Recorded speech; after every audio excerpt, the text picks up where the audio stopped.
সমগ্র বাংলাদেশের বিভিন্ন স্থানে রোড ডিভাইডার এবং বিভিন্ন দেয়ালে দেয়ালে প্রতিবাদী এবং গঠনমূলক দেয়ালচিত্র এঁকে চলেছে ছাত্রছাত্রীরা।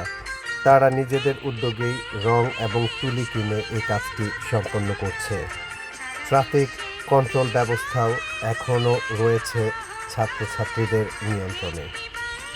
কোনো প্রকার অভিজ্ঞতা না থাকলেও লক্ষ্য করা যাচ্ছে এরা কাজটি করছে বেশ দক্ষতার সাথেই।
একটা রাজনৈতিক দলের সমর্থনে থাকে, সবাই ক্ষমতাশীলদের সমর্থনে থাকে, তখন যারা সাধারণ স্টুডেন্ট আছে তারা ছাড়া আসলে তখন এগুলো দেখার কেউ থাকে না।